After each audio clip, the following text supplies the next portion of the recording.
तारों पे जाइए, उठकर जमी से चांद सितारों पे जाइए। अजमत जो चाहते हो मेरा मशवरा सुनो, अल्लाह के वली के मज़ारों पे जाइए। अजमत जो चाहते हो मेरा मशवरा सुनो, अल्लाह के वली के मज़ारों पे जाइए। हजरात, खुतबे मसूना के बाद मैंने जिस आयत करीमा की तिलावत करने का शरफ हासिल किया, परवरदिगार आलम कुरान मजीद में इरशाद फरमाता है, या अय्युहल्लज़ीना आमनू, ऐ ईमान वालो, इत्तकुल्लाह, अल्लाह से डरो, वकुनू मअस्सादिकीन, और सच्चों के साथ हो जाओ। इस आयत करीमा में अल्लाह तबारक व तआला ने ईमान वालों से खिताब फरमाया। आमनू, ईमान वाले। आमनू के अंदर 4 हर्फ हैं। हमजा, जिसे मैं आपकी जुबान में बोलता हूं, अलिफ, मीम, नून, वाव। ये चारों हर्फ हमको, मौलाना गुलाम नबी साहब, आसिफ भाई, साजिद भाई, ये चारों हर्फ हमको अलग अलग पैगाम दे रहे हैं। चारों हर्फ अलग अलग पैगाम दे रहे हैं। अलिफ कह रहा है अल्लाह को मानो, मीम कह रही है मोहम्मद रसूलुल्लाह को मानो, नून कह रहा है सारे नबियों को मानो, और वाव कह रहा है सारे वलियों को मानो। तभी आपका ईमान मुकम्मल होगा जब आप सारे वलियों को मानेंगे। ऐसा नहीं कि एक वली का दामन पकड़ लिया और वलियों की शान में गुस्ताखी करना शुरू कर दी, तो जिस वली का दामन आपने पकड़ा है उनका भी फैज आपको हासिल नहीं होगा जब तक आप सारे वलियों का दामन नहीं पकड़ेंगे। अल्लाह अकबर। मैं आज पूरी बात आप तमामी हजरात के जहन में बिठा करके जाऊंगा कि औलिया किराम की शान क्या है। पहले आयत करीमा के तनाजुर में चंद बातें आप समात कर लें। अल्लाह ने इरशाद फरमाया, अल्लाह से डरो और सच्चों के साथ हो जाओ। इस आयत करीमा में मुतलक है सच्चों के साथ हो जाओ। उनकी पहचान नहीं बताई गई कि सच्चे कौन है, किसके साथ हो जाओ। तो आओ, हमारा ईमान व अकीदा है कि अल्लाह ने हर चीज का बयान कुरान के अंदर बयान फरमाया है। कुरान का फरमान है, वला रत्बिन वला याबिसिन इल्ला फी किताबिम मुबीन। कोई खुश्क-ओ-तर चीज ऐसी नहीं जिसका जिक्र कुरान के अंदर मौजूद न हो। हर चीज का बयान कुरान के अंदर मौजूद है। हमने कुरान से पूछा, कुरान तू बता। अल्लाह ने मुतलक फरमाया है सच्चों के साथ हो जाओ। सच्चे कौन है, किसके साथ रहने का रब हमें हुक्म फरमा रहा है। तो कुरान जवाब देता है, 5वां पारा 6ठा रुकू। रब इरशाद फरमाता है, अनअमल्लाहु मिनन नबिय्यीन व सिद्दीकीन व शुहदाई व सालिहीन व हसुना उलाइका रफीका। नबिय्यीन सच्चे हैं, सिद्दीकीन सच्चे हैं, शुहदा सच्चे हैं, सालिहीन सच्चे हैं।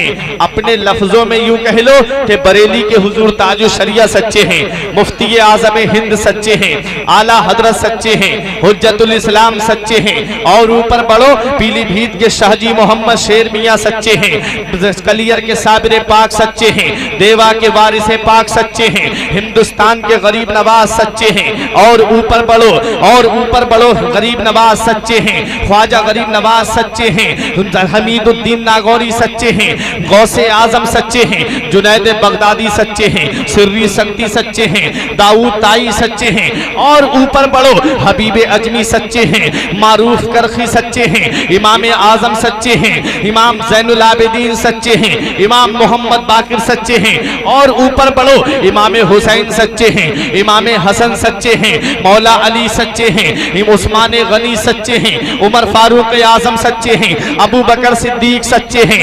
मदीने वाले मुस्तफा के दामन को पकड़ लो और दुनिया को ये पैगाम दे दो कि बुलबुल से बहरहाल नशेमन ना छूटेगा, बरके तपा के खौफ से गुलशन ना छूटेगा। माहौल गर्चे अपने मुआफिक ये नहीं है सरकार, मगर आपका दामन न छूटेगा। माहौल गर्चे अपने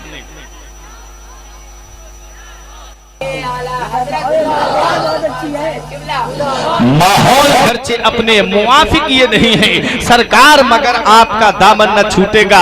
पता चला औलियाए किराम सच्चे हैं, पता चला अंबियाए किराम सच्चे हैं, पता चला शुहदा सच्चे हैं, पता चला सालिहीन सच्चे हैं। अल्लाह इरशाद फरमाता है, वकुनु मअस्सादिकीन, सच्चों के साथ हो जाओ। जो सच्चों के दामन को पकड़ लेता है, जो सच्चों के दामन से वाबस्ता हो जाता है, जो सच्चों के दामन को अपने हाथों से पकड़ लेता है, फिर फिर उसको नहीं देखा जाता है, उसके सच्चों को देखा जाता है, उसके अच्छों को देखा जाता है। आओ जो सच्चों के दामन से वाबस्ता हो गया उसे इनाम क्या मिलता है। अगर अदना सच्चों के दामन से वाबस्ता हो जाए तो उसे अल्लाह आला बना देता है। अगर कोई अनकस सच्चों के दामन से वाबस्ता होता है उसे अकमल बना दिया जाता है। अगर कोई नाकिस सच्चों के दामन से वाबस्ता होता है उसे कामिल बना दिया जाता है। दूर ले जाने की जरूरत नहीं है। आज मैं एक ऐसी हस्ती का जिक्र करने जा रहा हूँ, आज मैं एक ऐसी शख्सियत का जिक्र करने जा रहा हूँ। बहुत कम जलसों में उस शख्सियत का नाम लिया जाता है, बहुत कम जलसों में उस शख्सियत का जिक्र होता है। आओ जरा मैं तारीख की रोशनी में बयान करता हुआ चलूं। इमाम हुसैन के बेटे हैं हजरत इमाम ज़ैनुल आबिदीन, इमाम ज़ैनुल आबिदीन के बेटे हैं इमाम मोहम्मद बाकिर, इमाम मोहम्मद बाकिर के बेटे हैं इमाम जाफर सादिक, इमाम जाफर सादिक के बेटे हैं इमाम मूसा काजिम, और इमाम मूसा काजिम के बेटे हैं इमाम अली रजा। आज मैं इमाम अली रजा का जिक्र आपके सामने करूंगा। वो इमाम अली रजा जिनकी खूबसूरती का जवाब नहीं, जिनके हुस्न का जवाब नहीं, जिनके इल्म का जवाब नहीं, जिनकी परहेजगारी का जवाब नहीं, जिनके तकवा और तहारत का जवाब नहीं, जिनके अखलाक का जवाब नहीं, जिनके किरदार का जवाब नहीं, जिनके कैरेक्टर का जवाब नहीं, जिनके अखलाक हसना का जवाब नहीं। कौन है इमाम अली रजा?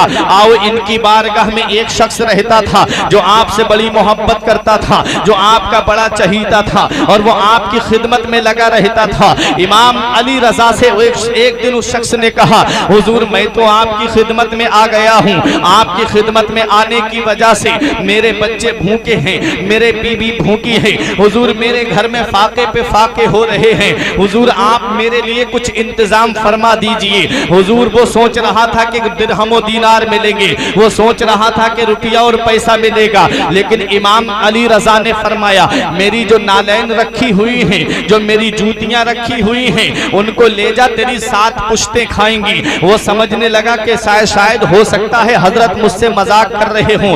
उसे क्या पता कि आले रसूल किसी से मजाक नहीं करता, सैयद किसी से मजाक नहीं करता। अल्लाह अकबर। थोड़ी देर के बाद फिर उसने कहा, हुजूर कुछ अता कर देते, मेरे घर में फाके हो रहे हैं, हुजूर खाने के लाले पड़े हुए हैं, हुजूर कुछ अता फरमा देते। आले रसूल ने फिर इरशाद फरमाया मेरी जो जूतियां रखी हुई हैं, मेरी नालैन ले जा और उसको जाकर के बेच दे, तेरी 7 पुश्तें खाएंगी। उसने नालैन उठाई, जूतियां शरीफ उठाई और उठा करके चल दिया। देखो अल्लाह ने कुरान में फरमाया वकुनु मा सादिकीन, सच्चों के साथ हो जाओ। जो सच्चों के दामन को पकड़ लेता है उसे इनाम क्या मिलता है, उसे मर्तबा क्या मिलता है, उसे शान क्या मिलती है।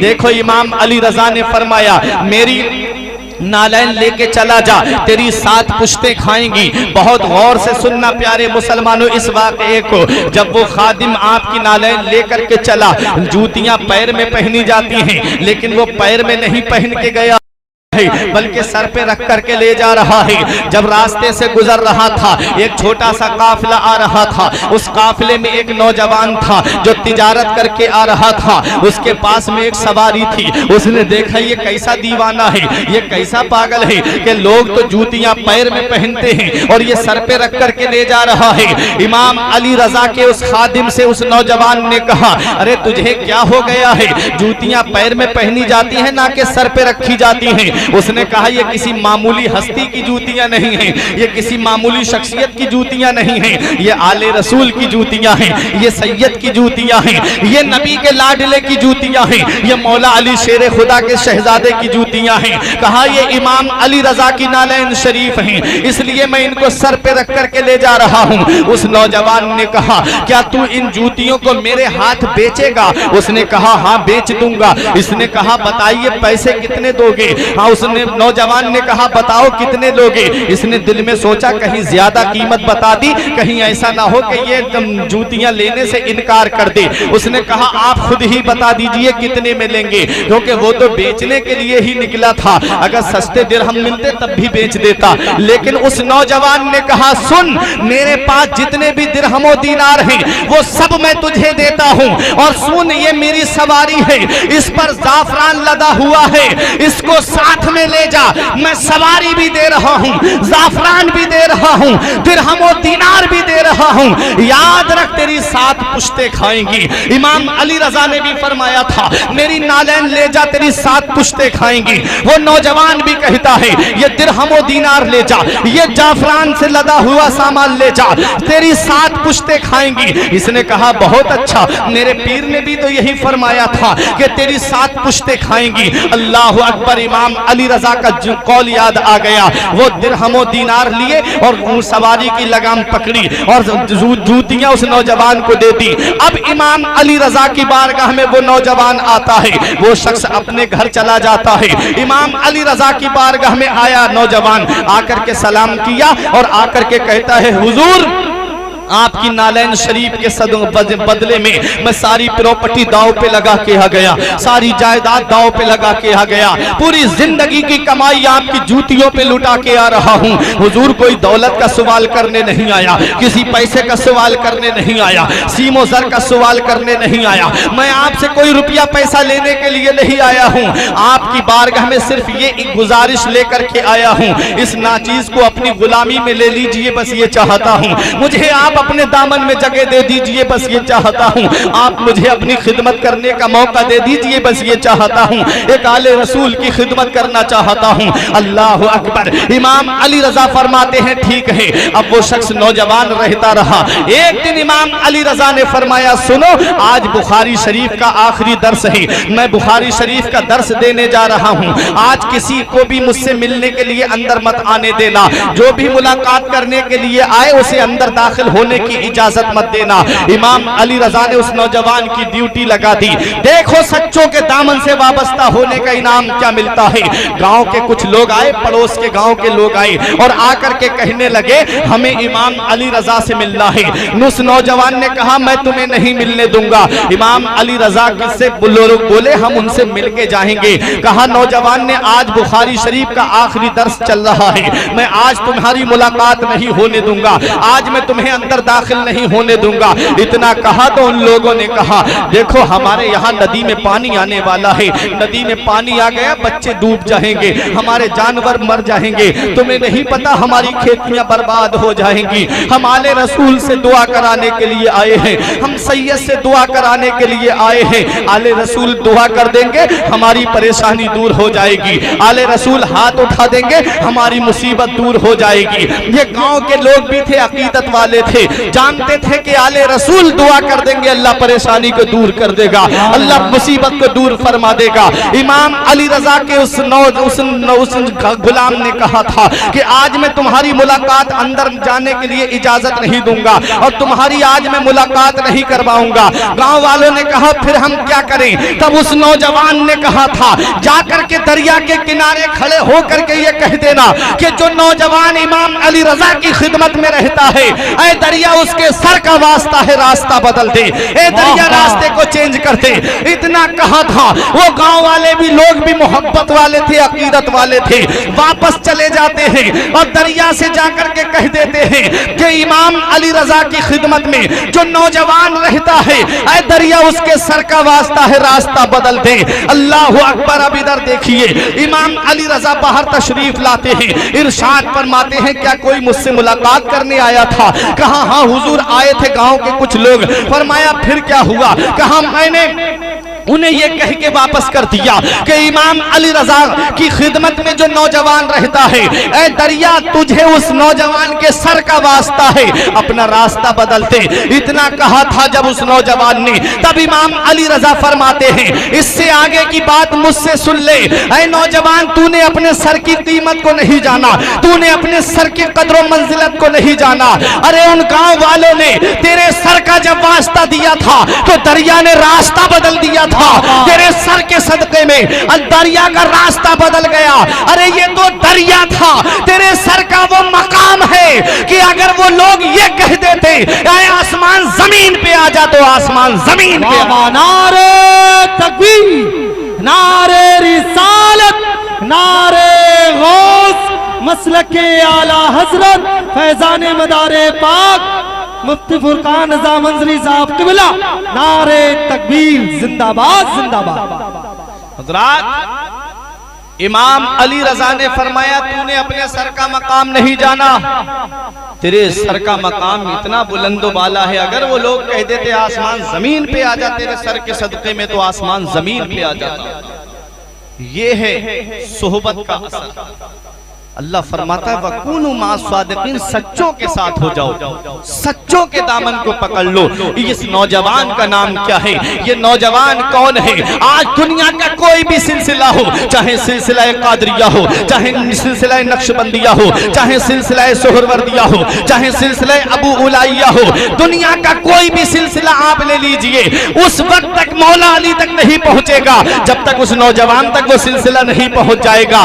उस नौजवान का नाम इमाम मारूफ करखी है। इमाम मारूफ करखी वो है, मेरा इमाम पुकार के कहता है, बहरे मारूफ हो सरी, मारूफ दे बे खुद सरी, जुंदे हक में गिन जुनैदे बासफा के। नारे तकबीर, नारे रिसालत, नारे गौस, मसलके आला हजरत फैजान औलिया इकराम मौलाना फुरकान रजा मंजरी साहब क़िबला, नारे तकबीर। तो अब ये इमाम मारूफ करखी कौन है? जरा इनकी अजमत व शान भी तो आप देख लीजिए। इनकी बारगाह में जब मेरे गौसे आजम हाजिरी देने के लिए गए, तफरीहुल खातिर फी मनाक़िब सैयदना शेख अब्दुल कादिर में लिखा है कि जब गौसे आजम पहले आप इमाम अहमद इब्ने हम्बल के मजार पर हाजिरी देने के लिए गए, जब आपने मजार शरीफ पे पहुंच के सलाम किया तो इमाम अहमद इब्ने हम्बल बजाते खुद बाहर तशरीफ लाते हैं कब्र मुबारक से, और गौसे आजम को सीने से लगाते हैं और गौसे आजम को मुबारकबाद देते हैं। पता चला इमाम अहमद इब्ने हम्बल जब जिंदा हैं तो जिनके सदक़े में इमाम अहमद इब्ने हम्बल को इमामत मिली है, वो मदीने वाला मुस्तफ़ा जिंदा क्यों नहीं होगा? तभी तो मेरा इमाम पुकार के कहता है, तू जिंदा है वल्लाह, तू जिंदा है वल्लाह। मेरी चश्मे आलम से छुप जाने वाले इमाम अहमद इब्ने हम्बल के मजार से होते हुए मेरे गौसे आजम अब इमाम मारूफ करखी के मजार पे पहुंचते हैं। तो जब मजार की हद आती है, मेरे गौसे आजम ने अपनी नालैन जूतियां मुबारक उतारना चाहिए, तो इमाम मारूफ करखी के मजार से आवाज आती है, ए अब्दुल कादिर, अपनी नालैन मत उतारो, अपनी जूतियां मत उतारो, हमारे मजार की खाक को भी अपनी नालैन को बोसा देने की सआदत हासिल कर। वाह वाह, सुभान अल्लाह, सुभान अल्लाह, जिंदाबाद जिंदाबाद, बहुत अच्छा। गौसे आजम शुक्र के जोश में जो है वो तुझे क्या जाने, शुक्र के जोश में जो है वो तुझे क्या जाने, खिज्र के होश से पूछे कोई रुतबा तेरा। अब आओ अपने जहन को करीब करते हुए चलो, आओ जरा मैं आपको बताना चाहता हूँ, बहुत करीब से मैं आज आपको औलिया किराम की शान दिखाना चाहता हूँ। अल्लाह अकबर, गौसे आजम का मकाम और मर्तबा तो बहुत बड़ा है, गौसे आजम की शान तो बहुत बड़ी है। गौसे पाक रज़ी अल्लाह तआला अन्हु का मकाम इतना बड़ा है कि जब तक वो वली बन ही नहीं सकता जब तक गौसे आजम उस पर मोहर नहीं लगा देते हैं। सारे वलियों की गर्दन झुकाई गई, मोहर उनके कदम की लगाई गई, चाहे अब्दाल हो चाहे औताद हो। मेरे गौसे जली का मदह खान है। मेरा इमाम पुकार के कहता है, वाह क्या मर्तबा ए गौस है बाला तेरा, ऊंचे ऊंचों के सरों से कदम आला तेरा। अब औलिया किराम की मोहब्बत में आप यहाँ पर बैठे हो, औलिया किराम की मोहब्बत में आप यहाँ पर आए हो, रात का 1:30 बज गया है और आप यहाँ पर बैठे हुए हो। आपका ये बैठना रायगा नहीं जाएगा। मैं आपको हदीसे पाक की रोशनी में आपको ये बता दूं, मेरे नबी इरशाद फरमाते हैं, अल मरउ मअ मन अहब्बा, आदमी दुनिया में जिससे मोहब्बत करेगा कयामत के दिन उसी के साथ उठाया जाएगा। अगर किसी प्रधान से मोहब्बत करोगे तो कयामत में प्रधान के साथ उठाए जाओगे, अगर किसी विधायक से मोहब्बत करोगे तो कयामत में विधायक के साथ उठाए जाओगे, अगर किसी MP MLA से मोहब्बत करोगे तो कयामत के दिन MP और MLA के साथ उठाए जाओगे, अगर किसी PM से मोहब्बत करोगे तो कयामत में PM के साथ उठाए जाओगे, अगर किसी पुलिस वाले से मोहब्बत करोगे तो कयामत के दिन पुलिस वाले के साथ उठाए जाओगे, और अगर किसी आलिम से मोहब्बत करोगे तो आलिम दीन के साथ उठाए जाओगे, हाफिज कुरान से मोहब्बत करोगे तो हाफिज कुरान के साथ उठाए जाओगे, अरे शाहजी मियाँ से मोहब्बत करोगे तो कयामत में शाहजी मियाँ के साथ उठाए जाओगे, ताजुश शरिया से मोहब्बत करोगे तो कयामत में ताजुश शरिया के साथ उठाए जाओगे, मुफ्ती आजम से मोहब्बत करोगे तो कयामत में मुफ्ती आजम के साथ उठाए जाओगे, हुज्जतुल इस्लाम से मोहब्बत करोगे तो हुज्जतुल इस्लाम के साथ कयामत में उठाए जाओगे, आला हजरत से मोहब्बत करोगे तो कयामत में आला हजरत के साथ उठाए जाओगे। और आगे बढ़ो, गरीब नवाज से मोहब्बत करोगे तो कयामत में गरीब नवाज के साथ उठाए जाओगे। साबिर पाक से मोहब्बत करोगे तो कयामत में साबिर पाक के साथ उठाए जाओगे। गौसे आजम से मोहब्बत करोगे तो कयामत में गौसे आजम के साथ उठाए जाओगे। शाहमदार से मोहब्बत करोगे तो कयामत में शाहमदार के साथ उठाए जाओगे। इमाम हुसैन से मोहब्बत करोगे तो कयामत में इमाम हुसैन के साथ उठाए जाओगे। और अगर मौला अली से मोहब्बत करोगे तो कयामत में मौला अली के साथ उठाए जाओगे। उस्मान गनी से मोहब्बत करोगे तो कयामत में उस्मान गनी के साथ उठाए जाओगे। उमर फारूक आजम से मोहब्बत करोगे तो कयामत में उमर फारूक आजम के साथ उठाए जाओगे। अबू बकर सिद्दीक से मोहब्बत करोगे तो कयामत में अबू बकर सिद्दीक के साथ उठाए जाओगे। मदीने वाले मुस्तफा से मोहब्बत करोगे तो कयामत में मदीने वाले मुस्तफा की शफाअत तुम्हें मिलेगी। क्योंकि डॉक्टरों की बातें झूठी हो सकती हैं, इंजीनियरों की बातें झूठी हो सकती हैं, प्रोफेसरों की बातें झूठी हो सकती हैं, वकीलों की बातें झूठी हो सकती हैं, लेकिन मेरे नबी का फरमान झूठा नहीं हो सकता। नबी फरमाते अल मर्उ मअ मन अहब्बा, आदमी कयामत में उसी के साथ होगा जिससे वो दुनिया में मोहब्बत करता था। आप यहाँ बैठे हो, औलिया किराम की मोहब्बत में बैठे हो, शाहमदार की मोहब्बत में बैठे हो, गौसे आजम की मोहब्बत में बैठे हो, आला हजरत की मोहब्बत में बैठे हो। ये आपका बैठना रायगा नहीं जाएगा। कयामत के दिन ये औलिया किराम खड़े हो जाएंगे, रब की बारगाह में कहेंगे मौला मेरी मोहब्बत में रात के 1:30 बजे तक महेशपुरा की सरजमीन पर मेरे चाहने वाले बैठे रहे, सर्दी पड़ रही थी, मेरा जिक्र सुनते रहे, मेरे जिक्र सुनने का सिला इन्हें ये दिया जाए कि परवरदिगार इनकी बख्शिश कर दी जाए। आप बैठे रहे। बस चंद मिनट की गुफ्तगू में और आपके सामने करूंगा, उसके बाद में अपनी तकरीर को खत्म कर दूंगा। हजरात, औलियाए किराम की शान क्या होती है, औलियाए किराम का मकाम क्या होता है। मैंने अभी इमाम अली रजा का जिक्र आपके सामने किया, फिर इमाम मारूफ करखी का जिक्र आपके सामने किया। आओ जरा देखो, मैं एक शख्सियत का जिक्र करने जा रहा हूँ। हुजूर शाहमदार की मोहब्बत में आप यहाँ पर बैठे हो। हुजूर शाहमदार की उम्र जब 4 साल 4 महीने 4 दिन की होती है, तब आपके वालिद सैयद अली हलबी आपको लेकर के जाते हैं और आपके उस्ताद हैं हुजैफा शामी, उनसे रस्म बिस्मिल्लाह अदा की जाती है। हुजैफा शामी ने आपकी रस्म बिस्मिल्लाह कराई और हुजूर शाहमदार रजी अल्लाह ताला अन्हु की जब रस्म बिस्मिल्लाह होती है, हुजूर शाहमदार ने इल्म दीन हासिल किया। 14 साल की उम्र शरीफ में आपने बहुत से उलूम व फनून को हासिल कर लिया था, हाफिज कुरान बन गए थे, दीगर कुतुब के भी आप बेहतरीन आलिम बन गए थे। मैं यहाँ एक बात सोच में पड़ गया, ये पहले की माएँ कैसी माएँ थी जो अपने बच्चों को मदरसे लेकर के जाती थी। आप देखें बायजीद बुस्तामी की माँ उनको मदरसा लेकर के गई। गौसे आजम पैदाइशी वली हैं लेकिन फिर भी मदरसा पढ़ने के लिए गए। गरीब नवाज पैदाइशी वली हैं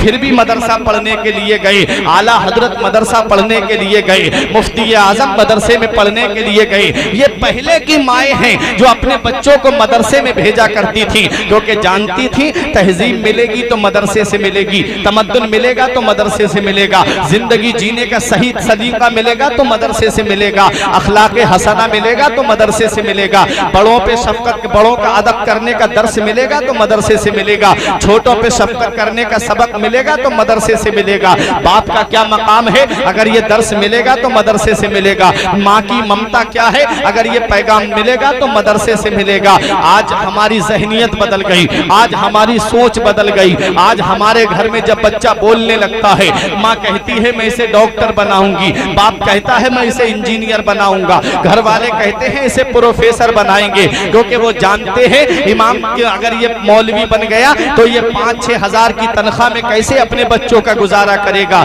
अगर ये मदरसे में पढ़ाएगा तो 5-6 हजार रुपए की तनख्वाह में कैसे इसके घर का गुजारा होगा। लेकिन वो नहीं जानते कि दौलत देने वाली जात अल्लाह की है, पैसा देने वाली जात अल्लाह की है, सरमाया देने वाली जात अल्लाह की है, रुपया देने वाली जात अल्लाह की है, तकदीरें लिखने वाली जात अल्लाह की है। हमने 50-50 हजार की नौकरी करने वालों को परेशान देखा है और 5,000 रुपए की तनख्वाह में इमामत करने वाले इमाम के बच्चों को भी सुकून से रहते हुए देखा है और खुद भी उसको चैन सुकून से सोते हुए देखा है। ईशा की नमाज पढ़ाता है, सुकून से सो जाता है, फजर में उड़ता है, फजर की नमाज पढ़ा पढ़ा के सुकून से अल्लाह की कुरान की तिलावत करता है, पता चला कि अल्लाह तबारक व तआला ने हलाल कमाई में बरकत रखी है। आज इंसान चाहता है कि बस पैसा मेरे पास आ जाए, आज इंसान चाहता है बस दौलत मेरे पास में आ जाए। जरा देखो पहले की माएँ अपने बच्चों को मदरसे लेकर के जाती थी, कितना फर्क है दुनियावी तालीम में और दीनी तालीम में। बच्चा जब आलिम बन जाता है,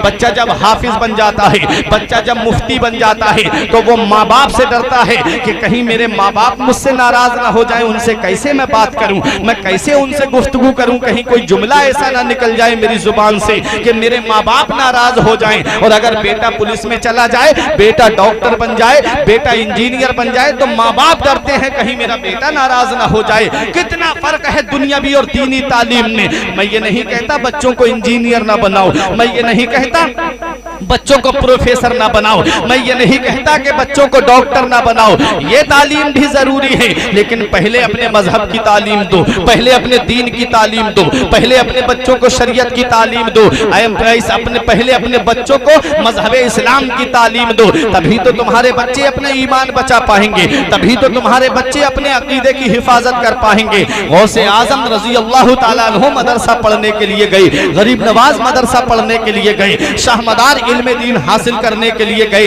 ये बड़े बड़े औलियाए किराम मदरसा जाकर के ये पैगाम दे रहे हैं, या लोगों इल्म दीन हासिल करो। इल्म कितनी बड़ी नेमत है, जिसके पास इल्म नहीं होता है, जिसके पास तालीम नहीं होती है, जिसके पास में एजुकेशन नहीं होता है, उसकी क्या जिंदगी होती है। आप देखते हो जाहिल आदमी की कोई इज्जत नहीं होती, जाहिल आदमी चौराहे पे खड़ा होता है, लोग बदतमीजी से बोलते हैं। जाहिल आदमी अगर मस्जिद में चला जाए, लोग उसकी कोई कद्र मंजिलत नहीं जानते। और पढ़ा लिखा अगर आलिम हाफिज आपके सामने आ जाए, बड़े अदब से लोग पेश आते हैं। तालीम कितनी जरूरी है, एजुकेशन कितना जरूरी है, और पढ़ाई कितनी जरूरी है। आओ जरा देखो, अगर तालीम आपके पास नहीं है तो आप जाहिल हैं, अगर आपके पास इल्म नहीं है तो आप चलते फिरती लाश हैं, अगर आपके पास में तालीम नहीं है तो आपकी कोई कद्र मंजिलत नहीं होगी, आपकी सोसाइटी में कोई इज्जत नहीं होगी। इल्म कितना जरूरी है। एक हदीस पाक का मफहूम सुन लो, नबी इरशाद फरमाते हैं, सित्ततुन यदखुलून अन्नारा क़ब्ल हिसाबि बिसनतिन। नबी फरमाते 6 लोग जहन्नम में हिसाबो किताब से 1 साल पहले डाल दिए जाएंगे। 6 लोग हिसाबो किताब से 1 साल पहले जहन्नम में भेज दिए जाएंगे। जुल्म करने वाले बादशाह को अल्लाह जहन्नम में हिसाबो किताब से 1 साल पहले डाल देगा, और मालदारों को तकब्बुर की वजह से जहन्नम में हिसाबो किताब से 1 साल पहले डाल दिया जाएगा। और वो ताजिर जो तिजारत में खयानत करते हो, उन ताजिरों को अल्लाह जहन्नम में हिसाबो किताब से 1 साल पहले डाल देगा। आज आप देखते नहीं कैसा मिलावट का दौर चल रहा है। मिर्चों के अंदर गेरू मिला के बेचा जा रहा है, धनियों में पालिश मिला करके बेची जा रही है, ओरिजिनल सरसों का तेल बता करके उसके अंदर नकली टीन ला करके तेल की मिला करके बेचा जा रहा है। ये मिलावट कहाँ जाएगी? ऐसी तिजारत अगर करोगे तो उस तिजारत से पैसा तो कमा सकते हो, लेकिन उसमें बरकत नहीं ला सकते हो। बरकत आएगी तो हलाल तरीके से आएगी, बरकत आएगी तो हलाल तरीके से तिजारत करोगे तभी उसमें बरकत आएगी। नबी इरशाद फरमाते हैं, अत्ताजिरु सदूकुल अमीन मअन नबिय्यीन व सिद्दीकीन व शुहदा।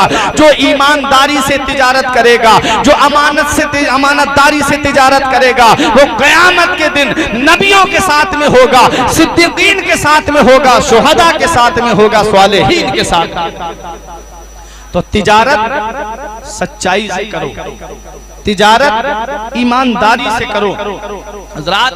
तो तिजारत में खयानत करने वाला ताजिर, उसको अल्लाह जहन्नम में हिसाब किताब से 1 साल पहले डाल देगा।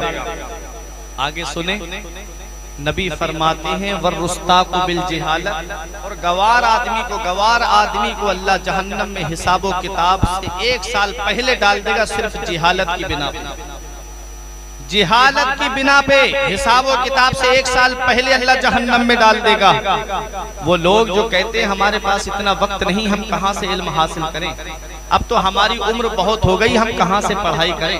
कहते हैं नहीं, दुकान पे आप देखो तो सुबह से लेकर शाम तक का हिसाब व किताब जोड़ के बता देगा कि फला इतनी सौदा लेके गया, फला इतनी चीनी लेके गया, फला इतना तेल लेके गया।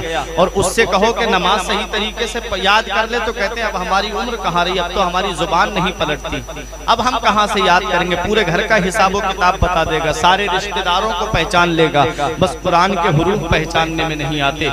ये आप याद रखिएगा, ये बहाना कयामत के दिन नहीं चलेगा। लोग कहते हैं पढ़े लिखों पे डबल अजाब होगा कयामत में, ऐसा नहीं है। पढ़े लिखों पे एक अजाब होगा और जो जाहिल होगा उस पर डबल अजाब होगा। वजह क्या है? वजह यह है कि नबी ने फरमाया तलबुल इल्मी फरीदतुन अला कुल्li मुस्लिमिन व मुस्लिमा, इल्म दीन का हासिल करना हर मुसलमान मर्द औरत पे फर्ज है। तो जो फर्ज है वो तो उसने हासिल कर लिया, अमल नहीं किया उसका गुनाह पड़ेगा। और एक वो इंसान जिसने न इल्म हासिल किया और न उस पर अमल किया, जाहिल, तो बताओ किसको डबल गुनाह पड़ेगा? जाहिर है बात कि जाहिल को डबल मिलेगा, लेकिन वो क्या कहते हैं जितने पढ़े लिखे हैं सबको डबल गुनाह पड़ेगा, सब पे डबल अजाब होगा। ऐसा कुछ नहीं है।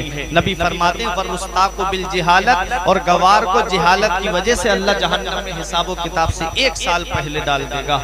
अब आखिरी बात सुनो, वल उलमाउ बिल हसद, और मौलवियों को हसद की वजह से अल्लाह जहन्नम में हिसाब किताब से 1 साल पहले डाल देगा। मौलवियों को हसद की बिना पर हिसाबो किताब से 1 साल पहले अल्लाह जहन्नम में डाल देगा। एक खतीब तकरीर करके गया, पूरी बेचारे ने बहुत अच्छी तकरीर की, 1 घंटा तकरीर की। जब दूसरा खतीब आकर के बैठा, तकरीर तो बहुत अच्छी की लेकिन वक्त बहुत ले गए। पूरी तकरीर पे बेचारे ने कैसे तैयारी की, कहाँ कहाँ से मैटर जमा करके लाया, पूरी तकरीर पे पानी फेर दिया, पूरी तकरीर पे पानी फेर दिया। ये खतीब कामयाब क्यों हो रहा है, इसकी टांग खींचो। ये शायर आगे क्यों बढ़ रहा है, इसे लोग इतना पसंद क्यों कर रहे हैं, खींचो इसको, इसको बढ़ने मत दो, इसको तरक्की मत करने दो, इसको आगे मत जाने दो। ये आज बीमारी हमारे मुआशरे के अंदर आ गई, आज ये बीमारी हमारे मुआशरे के अंदर पनप रही है। हदीस कह रही वल उलमाओ बिल हसद, और मौलवियों को हसद की बिना पर जहन्नम में हिसाबो किताब से 1 साल पहले डाल दिया जाएगा। आम लोगों ने हसद किया, ये तो किया ही था, लेकिन बात ताज्जुब की तब हुई जब लोगों ने आला हजरत से हसद किया, जब मुफ्ती आजम से हसद किया, जब ताजुश से हसद किया, जब शाहमदार से हसद किया, जब गौसे आजम से हसद किया। अरे जब आम इंसान हसद नहीं कर सकता तो जो औलियाए किराम की शान में हसद की बिना पर हसद की बिना पर वो तौहीन करेंगे, तौहीन आमेज कलेमात कहेंगे, तो बताओ उनको जहन्नम में कहां डालें? सोचे तो सही, आम आदमी की बुराई नहीं कर सकते। अल्लाह का कुरान कहता है अगर कोई आम आदमी की चुगली करे, बुराई करे, तो ऐसा है जैसे उसने अपने मुर्दा भाई का गोश्त खाया। आम आदमी की हम बुराई नहीं कर सकते। तो आला हजरत तो अल्लाह के वली हैं, आला हजरत तो मुजद्दिद हैं जिन्होंने हमारे ईमान की हिफाजत की। हम उनकी शान में गुस्ताखी कैसे हो सकती है? आप याद रखो, एक वली का दामन पकड़ के दूसरे की शान में गुस्ताखी करोगे तो उस वली का भी दामन आपके हाथ में नहीं। अगर दोनों तरफ से आपको फैज लेना है तो आपको सारे वलियों को मानना होगा। हदीस पाक है, मेरा रब इरशाद फरमाता है, हदीस कुदसी है, आका ने फरमाया मेरे रब ने मुझसे इरशाद फरमाया औलियाई तहता क़िबाई ला यारिफुहुम गैरी, मेरे जितने वली हैं वो सब मेरी चादर रहमत के नीचे हैं। ला यारिफुहुम गैरी, उनकी हकीकत मेरे अलावा कोई नहीं जानता। जितने वली हैं मेरे सब मेरी चादर रहमत के नीचे हैं, उनकी हकीकत को मेरे अलावा कोई नहीं जानता। पता चला गौसे आजम अल्लाह की चादर रहमत के नीचे हैं, शाहमदार अल्लाह की चादर रहमत के नीचे हैं, गरीब नवाज अल्लाह की चादर रहमत के नीचे हैं, साबिर पाक चादर रहमत के नीचे हैं, बाबा फरीद चादर रहमत के नीचे हैं, शाहजी मियाँ चादर रहमत के नीचे हैं, आला हजरत चादर रहमत के नीचे हैं, मुफ्ती आजम चादर रहमत के नीचे हैं, ताजुश शरिया चादर रहमत के नीचे हैं। वली वली आपस में सब एक हैं और उनके मानने वाले बिखरे हुए हैं, उनका दामन पकड़ने वाले आज बिखरे हुए हैं। फला वली की शान में गुस्ताखी, कोई गौसे आजम की शान में गुस्ताखी कर रहा है, कोई शाहमदार की शान में गुस्ताखी कर रहा है, कोई आला हजरत की शान में गुस्ताखी कर रहा है। लेकिन अल्हम्दुलिल्लाह हमको आला हजरत ने वो पैगाम दिया है, जहां हम शाहमदार की अजमत को मानते हैं वही गौसे आजम की अजमत को भी हम अपने सर का ताज समझते हैं। हैं। मेरे गौसे आजम को अल्लाह ने बहुत बड़ा मकाम अता फरमाया। औलियाए किराम सब अपनी अपनी जगह पर बुलंद रुतबा रखते हैं, बुलंद शान रखते हैं। आला हजरत से किसी ने पूछा हुजूर शाहमदार का मर्तबा क्या है, शाहमदार की अजमत क्या है? तो मेरा इमाम फरमाता है वो अकाबिर औलियाए किराम में से हैं, वो बड़े औलियाए किराम में से हैं। बताओ जिसको आला हजरत बड़ा कहें वो कितनी बड़ी शान वाला होगा, वो कितनी बड़ी अजमत वाला होगा। विलायत की जो 5 मंजिलें आती हैं, सबसे बड़ा दर्जा कुतुब का होता है, उसके बाद सबसे बड़ा, उसके बाद दर्जा इमामैन का आता है, उसके बाद दर्जा अफराद का आता है, उसके बाद दर्जा औताद का आता है, उसके बाद दर्जा अब्दाल का आता है। यूं कहिए अब्दाल से बड़ा औताद है, औताद से बड़ा अफराद है, अफराद से बड़ा इमामैन है, और इमामैन से बड़ा कुतुब है। सबसे बड़ा दर्जा कुतुब का होता है। अल्लाह अकबर। मेरे गौसे आजम फरमाते हैं अल्लाह ने मुझे कुतुबुल अक्ताब बनाया है, मैं सारे कुतुबों का कुतुब हूँ। मेरा ईमान पुकार के कहता है सारे अक्ताबे जहां करते हैं काबे का तवाफ, काबा करता है तवाफे दरे बाला।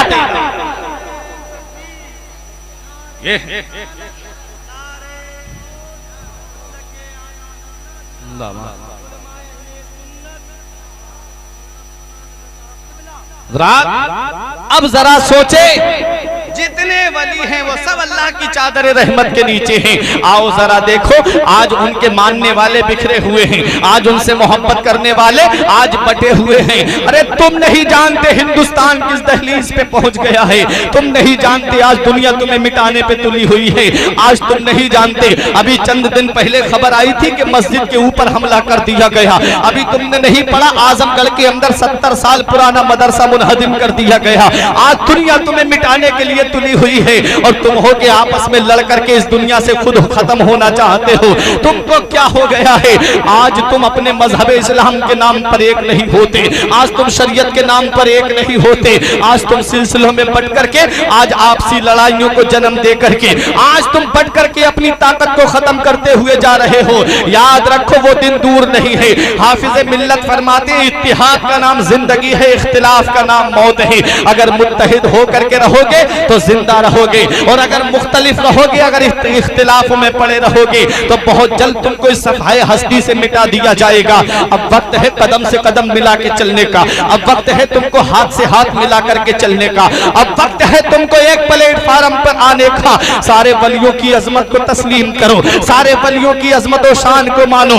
उन मौलवियों के चक्कर में मत आओ जो तुम्हारे अंदर टुकड़ियां बनाए, उन पीरों के चक्कर में मत पड़ो जो तुमको बिरादरी में बांटते। पीर वो नहीं होता है जो तुम्हें टुकड़ियों में बांटे, पीर वो नहीं होता है जो तुम्हें सिलसिलों में बांटे, पीर वो नहीं होता है जो तुम्हारे अंदर इख्तिलाफ पैदा करे, पीर वो नहीं होता है जो तुम्हारे अंदर इंतशार पैदा कर दे, पीर वो नहीं होता है जो तुम्हारे अंदर जमातें बना दे, पीर वो नहीं होता है जो तुम्हारे अंदर इख्तिलाफ पैदा कर दे। अरे पीर देखना है तो बरेली शरीफ की सरजमीन पर चलो, पीर देखना है तो बरेली शरीफ की सरजमीन पर आओ। आप सोचते होगे मैं आला हजरत का जिक्र करूंगा, आप सोचते होगे मैं मुफ्ती आजम का जिक्र करूंगा, आप सोचते होगे मैं हुज्जतुल इस्लाम का जिक्र करूंगा, आप सोचते होगे मैं ताजुल शरिया का जिक्र करूंगा। नहीं नहीं, ऐसा नहीं है, बल्कि आज मैं उस हस्ती का जिक्र करने जा रहा हूं। बहुत कम जगहों पर उस हस्ती का नाम लिया जाता है, बहुत कम जगहों पर उस शख्सियत का नाम लिया जाता है। हुजूर शाहजी मियां के खलीफा हैं, हुजूर शाहजी मियां के पीरो मुर्शिद का नाम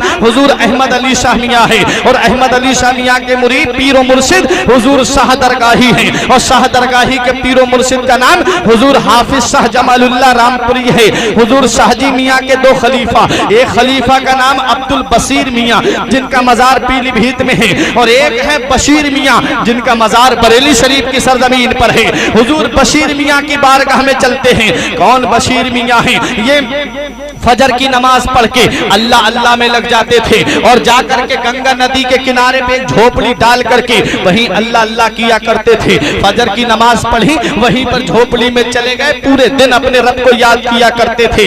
इधर इनके घर पर बेहतरीन लंगर चलता था, बेहतरीन खाना खिलाया जाता था, बेवाएं खाना खा के जाती थी, यतीम खाना खा के जाते थे, मुफलिस खाना खा के जाते थे, मुसाफिर खाना खा के जाते थे। आओ जरा अपने जहन को करीब करो, पीर पीर किसे कहते हैं वो बात बताने जा रहा हूँ, पीर की शान क्या होती है वो बताने जा रहा हूँ। आओ जरा देखो तो प्यारे मुसलमानों, ऐ महेशपुरा के जिंदा दिल मुसलमानों, पीर की शान देखो। बरेली शरीफ की सरजमीन पे मजार शरीफ है, ज्यादा दूरी पे नहीं, इधर से तो और करीब में आपको ये मजार शरीफ मिलेगा। आओ जरा देखो हुजूर शाह बशीर मियाँ की शान क्या है। एक गुलाम मुरीद आया आपका, आकर के सलाम किया और आकर के बशीर मियाँ के बराबर में बैठ गया, और जब बशीर मियाँ के बराबर में बैठा, सलाम किया, बैठ गया, और एक नोटों की गड्डी निकाल करके बशीर मियाँ के हाथ में रख दी। कहा हुजूर आपके यहाँ जो लंगर चलता है, गरीबों को खाना खिलाया जाता है, बेवाओं को जो खाना खिलाया जाता है, जो मुफलिसों को खाना खिलाया जाता है, जो मुसाफिरों को खाना खिलाया जाता है, मैं लंगर के लिए ये पैसे दे रहा हूँ, मैं लंगर के लिए ये रुपया दे रहा हूँ। नोटों की गड्डी थी, बशीर मियाँ ने अपने हाथ में ली और लेने के बाद बराबर में आग जल रही थी, नोटों की गड्डी को आग के अंदर डाल दिया। देखो पीर किसे कहते हैं, पीर की शान क्या होती है। नबी फरमाते इत्तकू फिरासतल मुमिनी फइन्नहु यंजुरु बिनूरिल्लाह, मोमिन की फिरासत बातिनी से बचो, वो अल्लाह के नूर से देखता है। बशीर मियाँ ने नोटों की गड्डी को आग के अंदर डाल दिया। उसने कहा हुजूर सारी मेहनत पे पानी फेर दिया, हुजूर ये आपने क्या कर दिया, मैं कैसे पैसे कमा के लाया हूँ, हुजूर आपको क्या पता इतना पैसा कमाने में कितना वक्त लगता है। शिद्दत की गर्मी में पसीना बहा के पैसा कमाया, सख्त सर्दी में मैंने पैसा कमा करके आपके पास लेकर के आया। हुजूर बारिश हो रही थी फिर भी मैं पैसा कमाने के लिए घर से बाहर निकला, और ये बड़ी मेहनत से पैसे जमा करके मैं लेकर के आया था, और आपने सारे पैसे आग के अंदर डाल दिए, आपने बहुत बड़ा नुकसान कर दिया। बशीर मियाँ फरमाते हैं खामोश हो जा। आप आग के अंदर हाथ डालते हैं और नोटों की गड्डी निकाल के इसके हाथ पे रख देते हैं। फरमाते हैं जरा ये बता दे, ये जो पैसे मेरे पास लेकर के आया है, पहले ये बता इसमें सूद के कितने पैसे लेकर के आया है। उसने कहा 250 रुपए सूद के लेकर के आया हूं। बशीर मियाँ फरमाते इसको गिन ले। जब उसने पैसों को गिना तो जो 250 रुपए सूद के थे उसको आग ने जला दिया था, और जो हलाल कमाई के थे उसको आग ने नहीं जलाया था।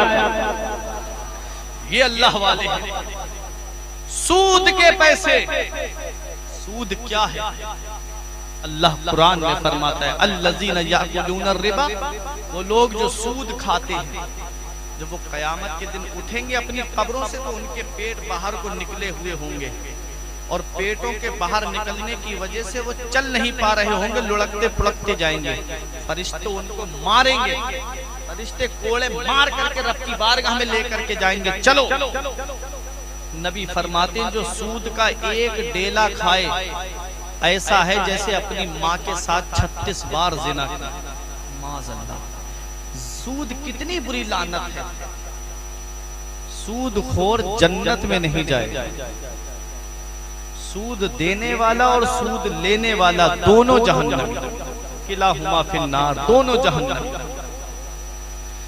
मेरे आका फरमाते हैं सूद खोर कयामत के दिन जब आएगा तो उनके पेट बाहर को निकले हुए होंगे, फरिश्ते मारते हुए ले जाएंगे।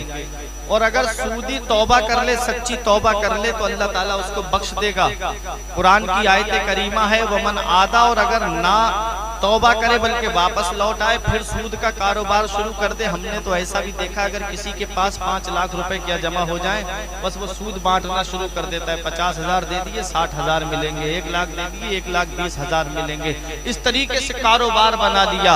अल्लाह कुरान में फरमाता है सूद को अल्लाह मिटा देगा, यमहकुल्लाहु रिबा, अल्लाह सूद को मिटा देगा। सूद को मिटाने का मतलब क्या है? मतलब उस कमाई को अल्लाह मिटा देगा। जो सूद की कमाई होगी अल्लाह उसे खत्म कर देगा। चाहे वो डॉक्टरों के पास दे करके आओ, चाहे वो तुम्हारी कमाई कहीं पर गिर जाए, चाहे उस कमाई को कोई उठा करके ले जाए, अल्लाह सूद को खत्म कर देगा। क्योंकि सूदी के घर में बरकत नहीं होती है, सूदी के घर में रौनक नहीं होती है। वो पैसा तो कमा सकता है लेकिन उसमें बरकत नहीं ला सकता है। अगर बरकत आएगी तो हलाल कमाई से आएगी। हलाल कमाओगे तभी घर में बरकत आएगी, क्योंकि पैसा देने वाली जात अल्लाह की है, दौलत देने वाली जात अल्लाह की है, सरमाया देने वाली जात अल्लाह की है, सब कुछ देने वाली जात अल्लाह की है। पैसे थोड़े हो, हलाल कमाई हो तो अल्लाह ताला उसमें इतनी बरकत देगा कि तेरी नस्लें खाएंगी तब भी वो पैसा खत्म नहीं होगा। हराम कमाई से जमा करोगे तो वो कमाई में बरकत नहीं होती, बहुत जल्दी वो कमाई खत्म हो जाती है।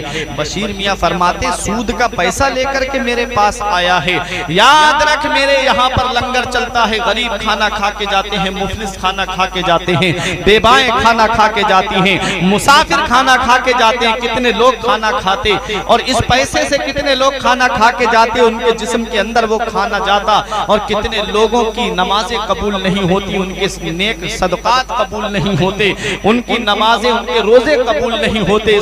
इसका जिम्मेदार कौन होता? याद रख आइंदा मेरे पास कभी सूद का पैसा लेकर के मत आना। ये अल्लाह वाले हैं, अल्लाह वाले। लेकिन आज के पीर को देखो, कोई चोरी करके आए, पीर को नजराना दिया, जेब में रख के जा, अल्लाह तेरे कारोबार में बरकत दे। कोई किसी की जमीन पे नाजायज कब्जा करके आया, पैसे दिए और जेब में रखे, जा अल्लाह तेरे कारोबार में बरकत दे। आज के पीरों का हाल ऐसा हो गया है, मैं आपको क्या बताऊं, हालात इस तहलीज पर पहुंच गए हैं कि अब उनको शरीयत का कोई पासो लिहाज नहीं रहा, अब वो शरीयत पर अमल करने वाले नहीं रहे। बल्कि इल्ला माशाअल्लाह कुछ शख्सियतें ऐसी भी हैं जो आज भी शरीयत पर अमल करती हुई आपको मिलेंगी।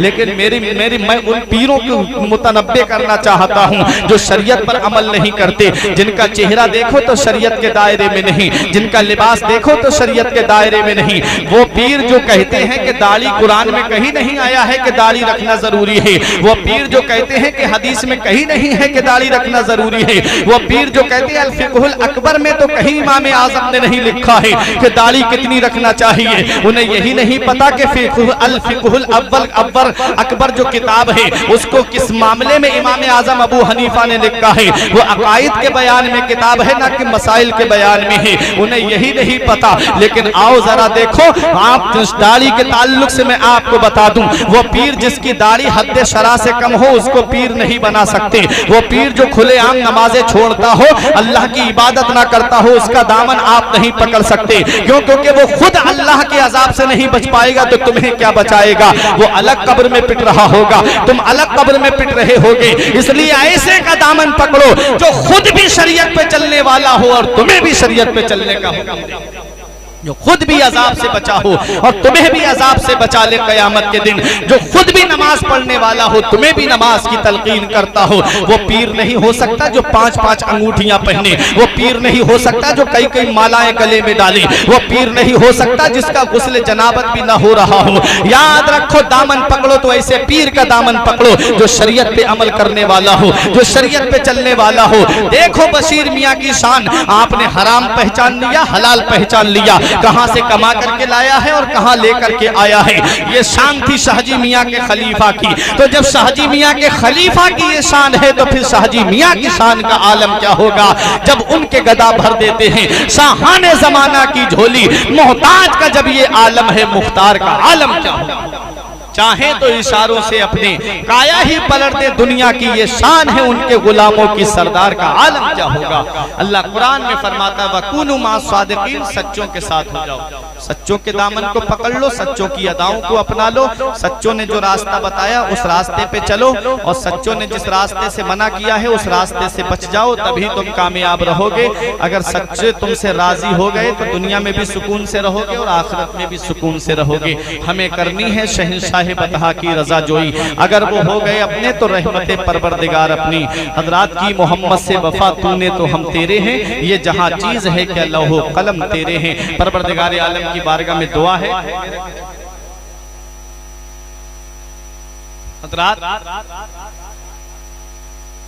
आओ जरा देख साजिद भाई की थोड़ी सी मैं आपको बता दूं, औलियाए किराम की महफिल में आप बैठे हैं ना, सच्चों के दामन को पकड़ने का मतलब क्या है? हम लोग पढ़ते तो हैं, सुनते तो हैं कि सच्चों के दामन से वाबस्ता हो जाओ। इसका मतलब क्या है?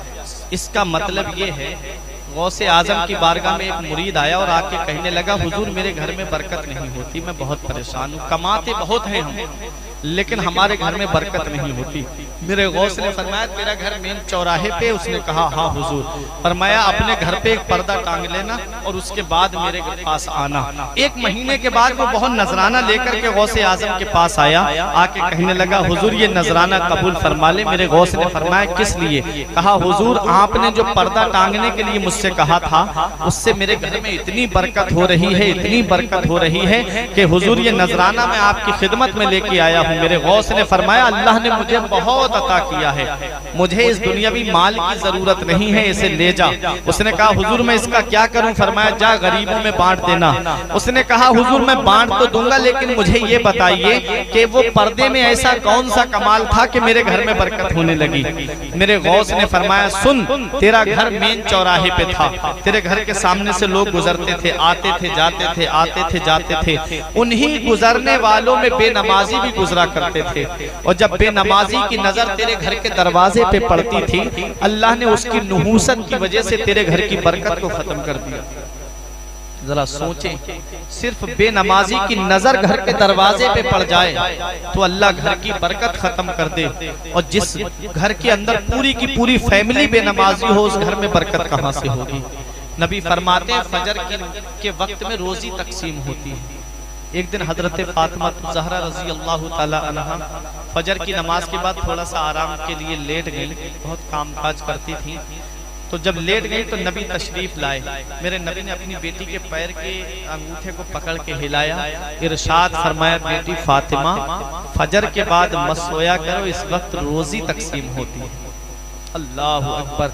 आज हमारा हाल क्या है, सूरज की लाइट पड़ती है तो हमारी आंख खुलती है और इधर पूरी पूरी रात हम मोबाइल चलाते रहते हैं, पूरी पूरी रात व्हाट्सएप फेसबुक यूट्यूब पे हम लगे रहते हैं। हमारी नजरें 1-1 बजे तक 2-2 बजे तक, जब तक एमबी खत्म नहीं होती तब तक हम मोबाइल अपना नहीं रखते, और जब एमबी खत्म हो जाती है तो सुबह को उधर 9 बजे 10 बजे सो करके उठ रहे हैं। बताओ जिस घर के अंदर ऐसा माहौल होगा जहाँ कुरान को ताक में सजा करके रख दिया गया हो, मोबाइल निकल आया हो, जहां पर कुरान की तिलावत ना होती हो, जहां नबी का जिक्र उस घर में ना होता हो, नाते ना पढ़ी जाती हो, मोबाइलों में गाने बजते हो और नमाज का पाबंद कोई भी ना हो, तो बताओ उस घर में बरकत कहां से होगी। अगर बरकत चाहते हो तो शरीयत पे चलो, बरकत चाहते हो तो नमाज की पाबंदी करो। चंद दिन की जिंदगी है, इस जिंदगी के बारे में कुछ नहीं पता।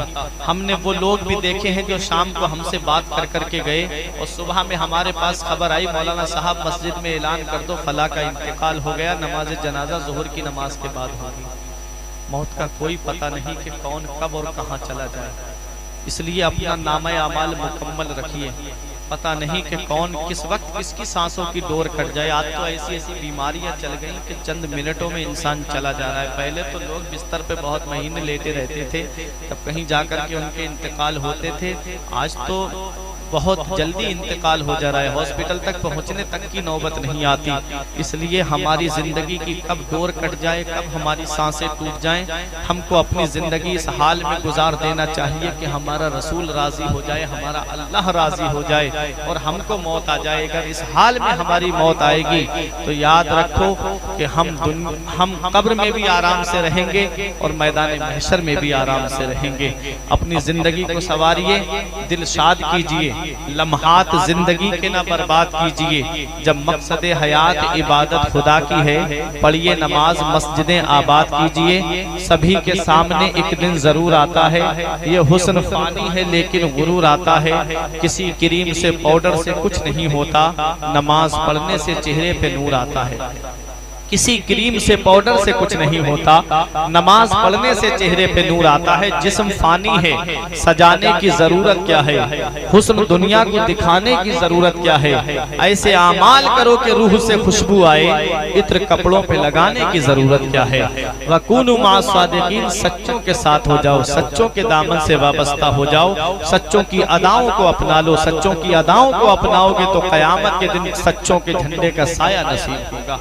परवरदिगार आलम की बारगाह में दुआ है कि मेरे कुछ अर्ज करने में सबकत लिसानी की वजह से या बतकाज़ाए बशरियत कोई गलती हो गई, मौला मुझे माफ फरमाए। अस्तगफिरुल्लाह रब्बी मिन कुल्ले ज़ंबि व अतूबु इलैहि। एक बार कलमा तैयब पढ़ ले, ला इलाहा इल्लल्लाह मुहम्मदुर रसूलुल्लाह सल्लल्लाहु अलैहि वसल्लम।